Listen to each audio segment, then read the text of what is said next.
2013 മുതൽ ഹിസ്റ്ററി ചാനലിലൂടെ സംപ്രേഷണം ചെയ്യപ്പെട്ട ഒരു ഡ്രാമ ഹിസ്റ്റോറിക്കൽ TV സീരീസാണ് വൈക്കിങ്സ്. യഥാർത്ഥ ചരിത്ര സംഭവങ്ങളെ ആസ്പദമാക്കിയാണ് വൈക്കിങ്സ് നിർമ്മിച്ചിട്ടുള്ളത്. അതിനാൽ തന്നെ കേവലം ഒരു TV സീരീസ് എന്നതിലുപരി പല കാര്യങ്ങളും വൈക്കിങ്സിലുണ്ട്. എല്ലാവരും കണ്ടിരിക്കേണ്ട ഒരു TV സീരീസ് ആണ് വൈക്കിങ്സ് എന്ന് പറയുന്നതിന്റെ കാരണവും ഇത് തന്നെയാണ്.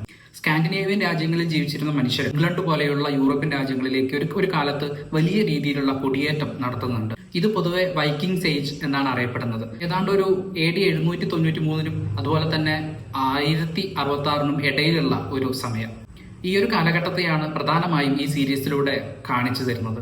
അതിനാൽ തന്നെ ഈ ഒരു കാലഘട്ടത്തിൽ വീരനായകരായിരുന്ന അല്ലെങ്കിൽ ആ തരത്തിൽ അറിയപ്പെട്ടിരുന്ന റാഗ്നർ ലോത്ത്ബ്രൂക്ക്, ഇയോൺ അയൺസൈഡ്, ലെഗാർത്ത, കിങ് എഗ്ബർട്ട് തുടങ്ങിയവരുടെ ജീവിതവും നമുക്ക് ഈ സീരീസിലൂടെ കാണാനാവും. ായ മനുഷ്യ സമൂഹങ്ങൾ, സംസ്കാരങ്ങൾ, മതങ്ങൾ, ദൈവങ്ങൾ, അവരുടെ ആചാരങ്ങൾ, അനുഷ്ഠാനങ്ങൾ, ജീവിതശൈലികൾ തുടങ്ങിയവയെ കുറിച്ചാണ് പ്രധാനമായിട്ടും സീരീസ് സംസാരിക്കുന്നത്. ഇത്തരം വ്യത്യസ്തങ്ങളായിട്ടുള്ള സമൂഹങ്ങൾ തമ്മിലുള്ള കലഹങ്ങളും പിടിച്ചടക്കലുകളും ഒന്നിനു മുകളിൽ മറ്റൊന്ന് ആധിപത്യം സ്ഥാപിക്കുന്നതും അതുവഴി മനുഷ്യരും അവരുടെ വിശ്വാസങ്ങളും ആചാരങ്ങളുമെല്ലാം കൊടുക്കൽ വാങ്ങലുകൾ നടത്തി തമ്മിൽ ഇഴചേരുന്നതുമെല്ലാം വളരെ വ്യക്തമായിട്ട് ചിത്രീകരിച്ചിട്ടുണ്ട് വൈക്കിങ്സിൽ. നിങ്ങളുടെ ആചാരങ്ങളാണെന്ന് പറഞ്ഞ് നിങ്ങൾ കാണിച്ചു കൂട്ടുന്ന കോപ്രായത്തരങ്ങൾ എത്രത്തോളം പരിഹാസ്യമാണെന്നും അവനവന്റെ സർക്കിളുകളിൽ ഇരുന്നുകൊണ്ട് അവനവന്റെ മതമാണ്, ദൈവമാണ് ശരിയെന്ന് വാദിക്കുന്നവർ എത്രത്തോളം വലിയ കോമാളികളാണെന്നും ഈ ഒരു സീരീസ് കണ്ടാൽ ബോധ്യപ്പെടും.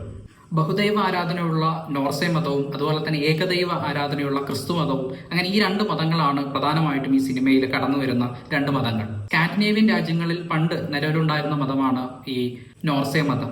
ഓഡിൻ, തോർ, ഫ്രയ തുടങ്ങി 100 കണക്കിന് ദൈവങ്ങളും ഈ ഒരു മതത്തിന്റെ ഭാഗമാണ്. പണ്ട് നോർസേ മതം നിലനിന്നിരുന്ന പ്രധാന സ്ഥലങ്ങളിലെല്ലാം ഇന്നുള്ളത് ക്രിസ്തു മതമാണ്. അതായത് ഒരു മതത്തെ മറ്റൊരു മതം കീഴടക്കിയെന്ന് സാരം. ഒന്നുകൂടി ഒന്ന് വ്യക്തമാക്കി പറയുകയാണെന്നുണ്ടെങ്കിൽ ബഹുദൈവ വിശ്വാസത്തെ ഒരു ഏകദൈവ വിശ്വാസം കീഴടക്കിയെന്ന് സാരം.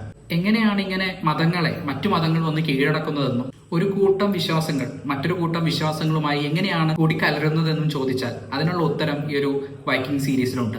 മികച്ച രീതിയിൽ ഒരുക്കിയിട്ടുള്ള ഈ ഒരു സീരീസിന് 6 സീസണുകളിലായി 89 എപ്പിസോഡുകളാണ് ആകെ മൊത്തമുള്ളത്. നമ്മുടെ തന്നെ ചരിത്രമാണ് അല്ലെങ്കിൽ നമ്മുടെ തന്നെ ഇന്നലകളാണ് ഈ ഒരു 89 എപ്പിസോഡുകളിൽ ഉള്ളതെന്ന് അല്ലെങ്കിൽ ആ ഒരു എപ്പിസോഡുകളിലായി ഉൾപ്പെടുത്തിയിട്ടുള്ളതെന്ന് അറിയുമ്പോൾ അല്ലെങ്കിൽ ആ കാര്യം നമ്മൾ മനസ്സിലാക്കുമ്പോൾ സീരീസും നമ്മളും തമ്മിലുള്ള ബന്ധം കുറച്ചുകൂടി കൂടുന്നുണ്ട്. ഇത്തരത്തിലുള്ള അറിവുകൾ വിവിധ തരം മനുഷ്യ സമൂഹങ്ങളെ കുറിച്ചും അവ തമ്മിലുള്ള കൊടുക്കൽ വാങ്ങലുകളെ കുറിച്ചും നമ്മുടെ തന്നെ ചരിത്രത്തെക്കുറിച്ചും കൂടുതൽ അറിയാൻ താല്പര്യമുള്ളവർ തീർച്ചയായും കണ്ടിരിക്കേണ്ട ഒരു TV സീരീസ് ആണ് വൈക്കിങ്സ്. എല്ലാവരും ആ ഒരു വൈക്കിംഗ് സീരീസ് കാണുമെന്ന് പ്രതീക്ഷിക്കുന്നു. അതുപോലെ തന്നെ അതുമായി ബന്ധപ്പെട്ടുള്ള കാര്യങ്ങൾ നമ്മുടെ കമന്റ് ബോക്സിൽ ഉണ്ടാകുമെന്ന് പ്രതീക്ഷിച്ചുകൊണ്ട് മറ്റൊരു വീഡിയോയിൽ കാണാം. ബൈ.